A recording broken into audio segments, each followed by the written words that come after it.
When I wake, it's barely 5. Not even Grace has stirred yet. Pulling on my robe, I make my way down to the kitchen to have a few moments of peace before the onslaught of Christmas morning hits full force. The living room is dim, but something glows white on the sofa. I turn on a lamp and see a man-shaped hump covered in a coat of dark blue wool. Toby. Creeping closer, I lift the white Dixie cup hat to reveal a cropped head of sandy hair, a familiar freckled face. I shake him, and he opens one eye, glaring blearily up at me. Is it morning already? It is.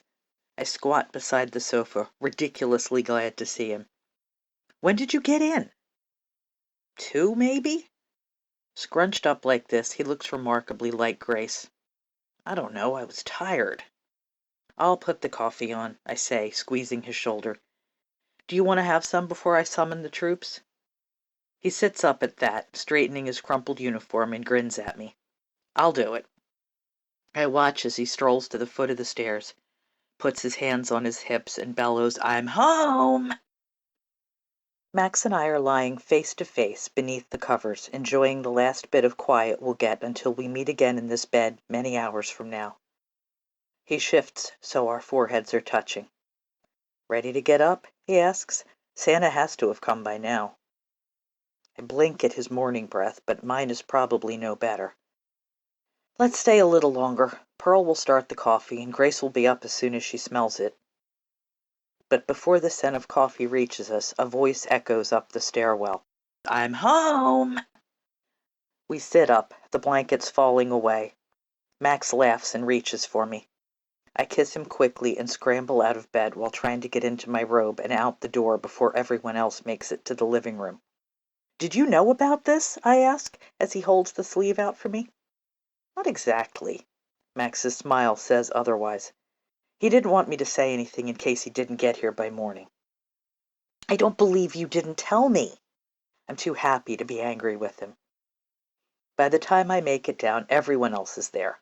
Toby is holding Grace on his hip, her long legs pale against his uniform. When he sees me, he sets her on her feet and comes over to kiss me. I hug him harder than I would normally, my eyes moist. You made it. I did. He grins. George and Pop kept my secret all right. George's smile has been hiding for so long that he looks like someone else. Grace is dancing around and tugging at Toby's jumper. He swings her up again obligingly, and she wraps her legs around him like a monkey, her head on his chest and her fingers busily twisting his tie. Leave off, Munchkin, he says. Uncle Sam wants me to look good. Everyone is talking at once. I don't even notice that Pearl has left the room until she comes back and says, Coffee's ready, everyone. Let's sit down for a few minutes before we open presents. I got my present, Grace says loudly. Max takes my hand. I lean against him, heart full to have all my kids around me, even if this is the last time until the war's over. As we troop toward the kitchen, Thelma falls back. I watch as she slides a box from under the tree and puts it in the coat closet. Toby's never been my favorite brother, but he jumped several notches today. He surprised Grace so much that I was able to sneak Flora out from under the tree and leave my original gift in its place.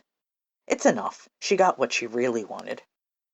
After breakfast, we go back to the living room to open presents under the tree. When I rip the paper off Aunt Claire and Uncle Harry's gift, I start to cry. The box holds a new pair of black character shoes with taps. They're gorgeous, as pretty as anything Ginger Rogers ever wore on screen, and I have to resist the temptation to put them on with my pajamas. Mama looks disapproving, but that's her default expression.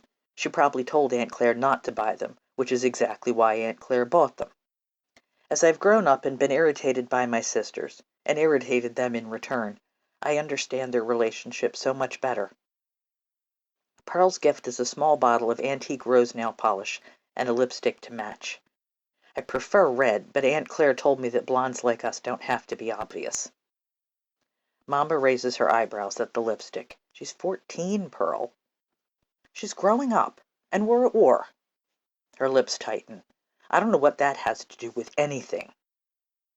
Toby and George are off in the corner, their heads together, the way they've been since George was born.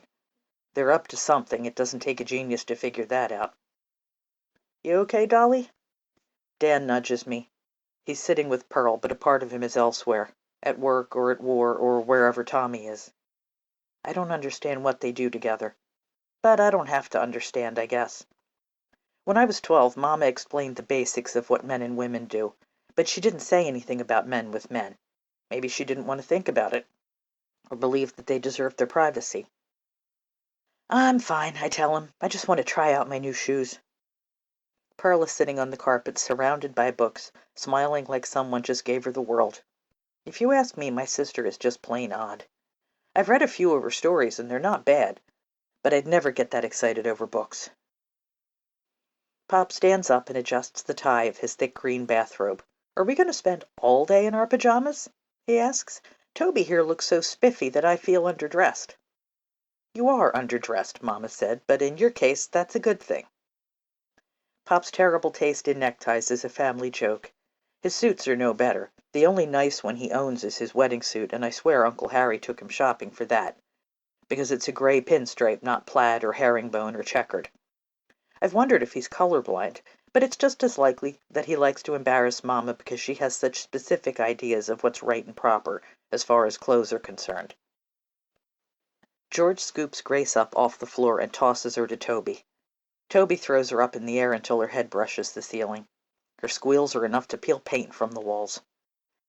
Enough, you lot, Mama says. Go up and get dressed. We'll be heading to your aunt and uncle's at 3, so try not to get dirty or lost before then. Pearl takes Grace up, but Toby and George head toward the kitchen. I hear the back door slam as they go out for a smoke. Pop makes a face. Let's not disturb their reunion, he says, and offers his arms. May I escort my 2 lovely ladies upstairs? You may. Mama's face is shining. It's not often she lets herself be happy like this. It makes me glad to see it, even though most of the time my family drives me crazy, and I spend all my waking hours either dancing or figuring out how to run away and become famous. The dining table is extended to its full length, and the shining mahogany is covered with crisp ivory damask. Arrangements of chrysanthemums alternate with red tapers in silver-plated holders. The linen napkins at each place setting, accordion folded into silver rings, are also red. In addition to the prodigal Toby, Sophie is home from school, having arrived late on Tuesday. She and Thelma are getting reacquainted in the way of prickly 14-year-old girls, while Teddy and Grace have their heads together, planning some kind of devilment.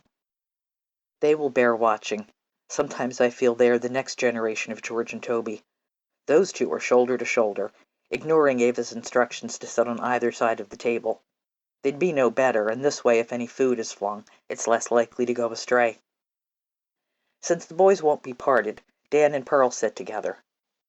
All of Ava's children are close, but those 4 have always paired off, while Thelma is closest to me, and Grace and Teddy have always been inseparable. It strikes me that they would be another pair like Pearl and Dan if we hadn't adopted Teddy. If we hadn't adopted Teddy, Grace might never have been born.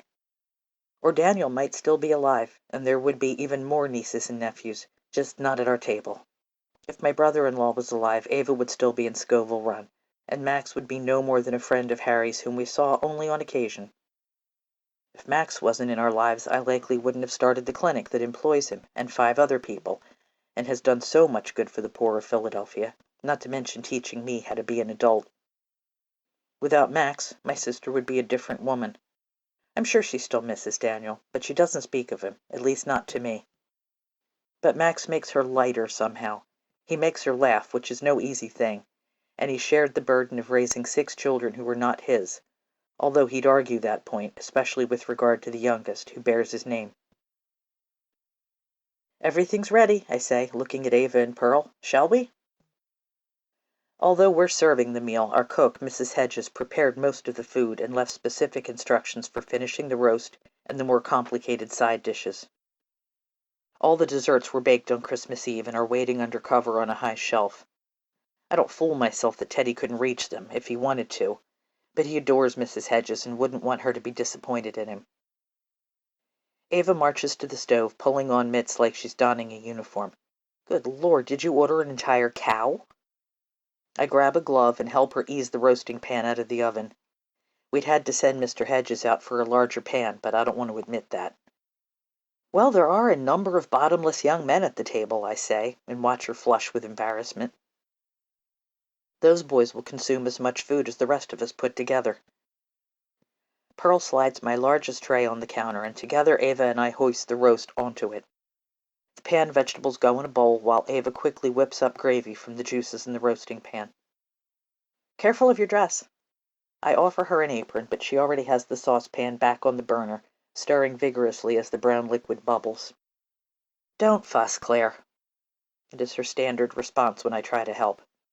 It's Christmas, I say, dusting my hands and piling worm rolls into a silver open-work basket lined with a napkin. I'm allowed to fuss. I think it's mandatory. Pearl hides a smile as she hefts an enormous bowl of mashed potatoes. This might fill one of them, she says. Should I just put it between Toby and George? They're going to eat something green if I have to shove it down their throats myself. Mama, they're grown. You can't force-feed them. She disappears into the dining room. Cheers break out when the boys see the potatoes. Ava sighs. Could have saved yourself a lot of money and just made mashed potatoes shaped like a roast. Her voice has an edge to it that I don't like. Are you okay? She opens her mouth to say everything is fine, then shockingly tells me the truth. I'm just worn down, worrying about Toby, worrying about George, worrying that Max will do something stupid like joining up, worrying that my business won't survive. She fiddles with one of the oven mitts, then throws them aside. Feeling selfish for worrying about my business when so many terrible things are happening. You built that business yourself, I say, and risk life and limb to give her a hug. She stiffens, then relaxes into my arms. You have every right to worry. Life doesn't stop because there's a war on. If anything, it matters even more. That's what we're fighting for. Pearl comes silently through the swinging door. Life, the way we know it. She bumps her shoulder against Ava's. They're getting restless. Let's bring in the rest of the food. After our plates are filled, Aunt Claire asks Toby, "When do you go back to Virginia?" He looks up, both cheeks bulging, and chews for a full minute before responding. Tomorrow. Train leaves at 10. So soon? We'd like him to stay longer, but the fact that he made it home is enough. Not only that, George says, lighting up like a Christmas tree. I'm going with him. You are not, Mama says automatically as bedlam breaks out along the table. You're too young. I'm 18. He smiles triumphantly. At least the Navy thinks I am. What have you done, George? Dr. Max's voice is quieter than usual, cutting through the din. My brother's face shows the first inkling that he might have done something stupid. I used Toby's birth record, he says with stolid belligerence. Scraped his name off and put mine. Told the recruiter I wanted to leave right away to catch up to my twin. You did what? Mama clutches her knife and fork so tightly that her knuckles have gone white. George, you promised. I don't want you both to leave. George, you idiot! You are not doing this. Their voices go higher and louder until it sounds like a courtroom scene from a melodramatic movie. Right on time, Uncle Harry taps his glass with the edge of his knife, and everyone falls silent. That's better, he says. Since you're at my table, I'm going to say something, and then we're going to go back to eating this excellent meal. He takes a breath. George, that was a remarkably short-sighted thing to do. I commend your desire to serve your country, but the war won't end before June, and you had a deal with your parents. And, he holds up a finger when it appears that George is going to speak, if the Navy discovers that you falsified your papers, they'll send you home. They've already accepted me. His voice squeaks the way it did all the time less than 2 years ago. Under false pretenses. Uncle gives him that bone-chilling look over the top of his glasses. I might have enough influence to keep you from being punished, but I don't know that I could convince them to take you back once you're old enough. The Navy looks for men of character, and you've lied to them. And I'm certainly not signing off on your going in June after this, Mama spits. The air around her is shimmering with anger. Ava? Uncle gives her a sympathetic smile. We're not going to talk about it any further at the moment, not when there's all this delicious food that you and Claire have made. Aunt speaks up at last, looking uncomfortable. She knows she'll be the one to pay the price for Uncle's reprimand of Mama. Mrs. Hedges prepared most of it, darling. We just kept it warm. Whatever. Uncle Harry lifts his glass. To family, and to Christmas, and to Toby, who I hope got permission to come home.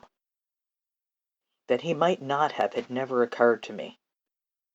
I did, he mumbles, but I'd have come anyway. Uncle shakes his head. I'll pretend I didn't hear that. After George's declaration, the meal is endless, and then there is coffee and cake and drinks for those who want them, in the living room, while Thelma and Sophie argue over which records to play. Claire's dog, older but no less annoying, yaps and circles around our ankles. Harry is getting over the flu and stays in his armchair as the chaos flows around him.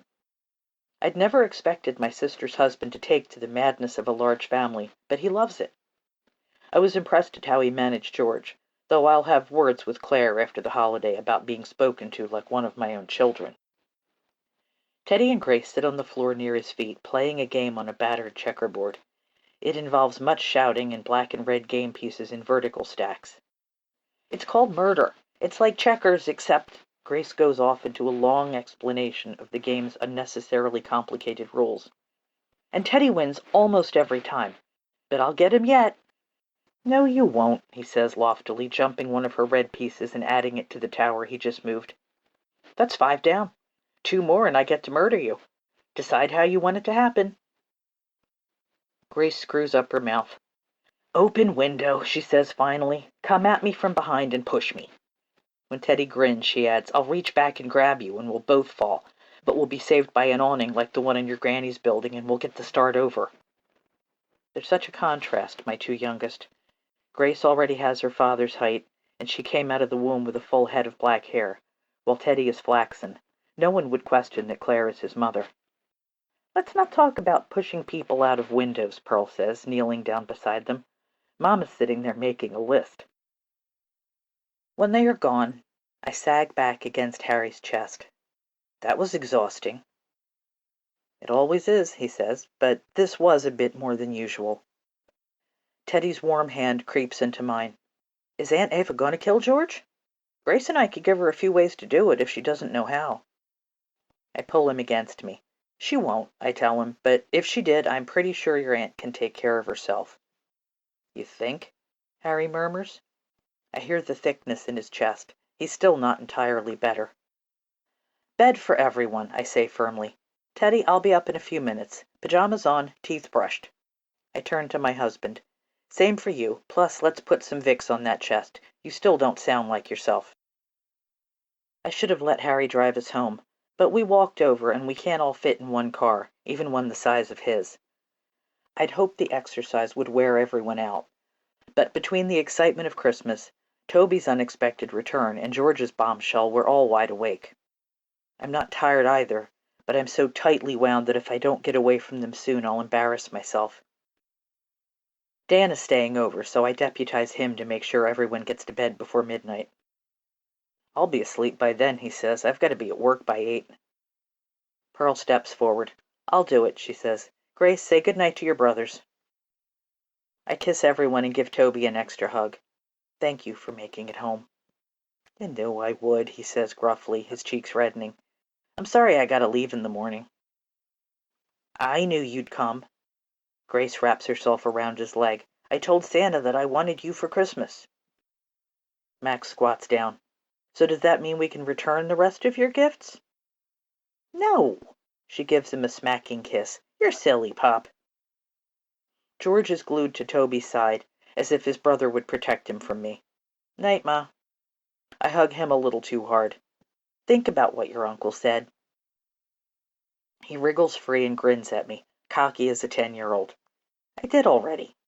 He says, I'm going with Toby. You're going to have to let me go. I clench my fist so I don't smack him. George, I say, crooking a finger, kitchen. Now. His eyes widen and he glances at his brothers. Dan shakes his head while Toby slides farther down the sofa, grinning at us. I shut the door and lean against the edge of the table. I know I'm being hard on you, I tell him, but you have to understand. Just because I have a lot of children doesn't mean I have any to spare. What? He blinks at me as if I'm speaking another language. I have 6 children, I say slowly so he listens. I would like to continue to have 6 children. I've been doing my best to keep you safe, since you don't seem to want to keep yourself safe. His cheeks redden to the point where his freckles disappear. I just want to serve my country, Ma, like Toby is. I stare at him. And if Toby hadn't done it first, hadn't enlisted, would it have occurred to you to quit school and join the Navy? Of course. He squirms. He's telling what he at least believes to be the truth. All right, then. I had to say my piece. I pat his cheek awkwardly, this child of mine who has never accepted affection any more easily than I have bestowed it. I'm going to bed. Don't stay up all night. I look at Max as Ma whirls out of the kitchen and up the stairs. George slinks back to the sofa, looking whipped, with a bottle of beer in his hand. Cut her some slack, Max says quietly so the rest don't hear him. She's scared for your brothers, and when she's scared, she gets angry. That was possibly the best explanation of Ma I've ever heard. Doesn't she drive you crazy sometimes? Of course, he says, not even bothering to hide his laughter. But I wouldn't have her any other way. I didn't sign up for easy when I fell in love with her. No, you did not. Max takes the beer from George and takes a swallow. From the moment I laid eyes on her, I was done for, he muses. I don't know what it was. She was a married woman who only gave me the time of day because she thought I might be able to help her daughter. And then you did. She had to be nice to you. Only just. He offers the beer to me, ignoring George's objections. I shake my head. This is a period of my mother's life that I know little about. My father and I had fought, and I was no longer living at home by the time she went off to the city with Teddy and Thelma. When she came home alone, things began to fall apart. Max came to Scoville Run with Aunt Claire and Uncle Harry after Dad died in the bootleg mine. There was a time when I wondered at his motives, but he's exactly what he appears to be, a good man who needs to help people. No wonder he and Ma argue sometimes. I've never met anyone who wanted less to be helped. Have you ever seen her cry? I ask, wondering if Max gets a different version of her. A few times, he says, mostly from anger or frustration. She doesn't show the deeper stuff. You? Once. When Dad died, she held it together for us, but when I told her that it should have been me, that's when she cracked. I wasn't supposed to have seen it. Max shakes his head. She's a tough woman, your mom. Harder on herself than anyone else. That was true enough. But anyone who'd been on the wrong end of Ma's toughness rarely thought about what she was feeling. We were too busy picking ourselves up off the floor. I get the brunt of her temper least often, as being firstborn seems to have given me special privileges. Even so, the weight of her expectations is hard to bear. I'm going up, he says, draining the beer and finally giving it back to my brother. I'll calm her down. We say our goodnights, and I settle in the living room with the boys for a few minutes. My brothers have thrown themselves on the sofa, shoes off, feet extended toward the dying fire. Despite their imperviousness to almost everything, they look battered by the force of Ma's anger and our uncle's quiet refusal to solve the mess George has gotten himself into. Were you part of this?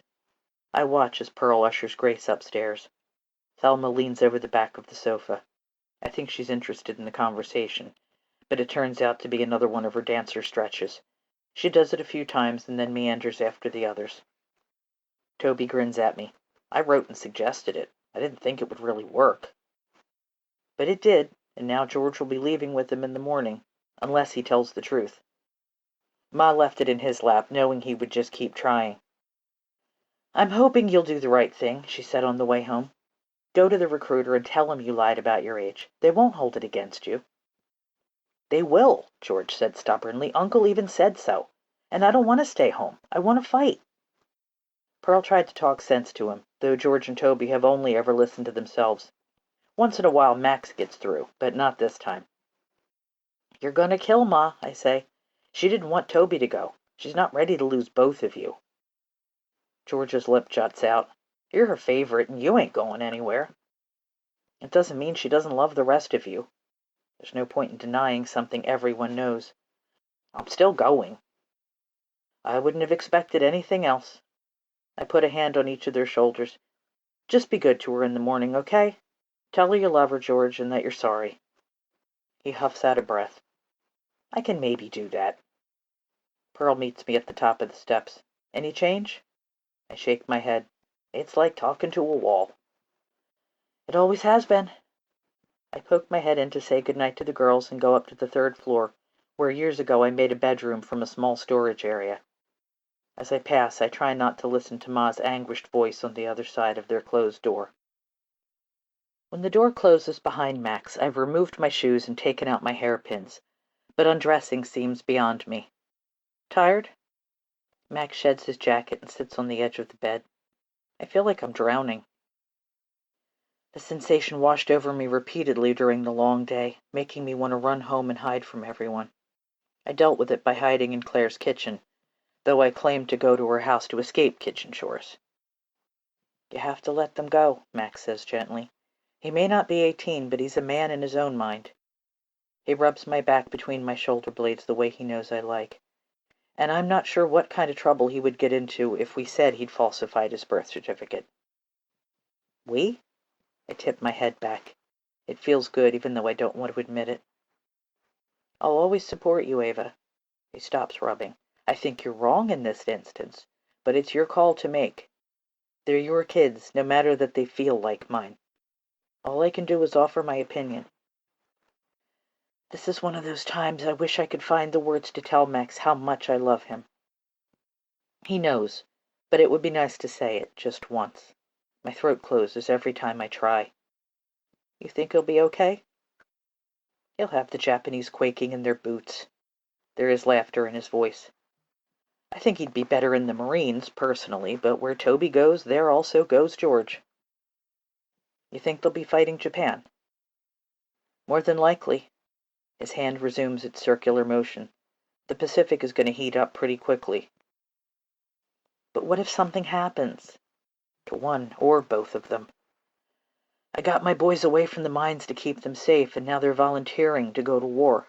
It doesn't seem fair that mothers get no say in how their children grow up. Max presses his lips to my neck. Then we will deal with it, he says, his voice muffled. Just don't spend all your time thinking about things that may never come to pass. There's still joy to be had, even amidst war. I reach up and wrap my fingers around his wrist. He'd better not be thinking about doing something brave and stupid, I warn, squeezing hard so he pays attention. I need you here. I'm too old to pique their interest. He laughs and kisses my cheek.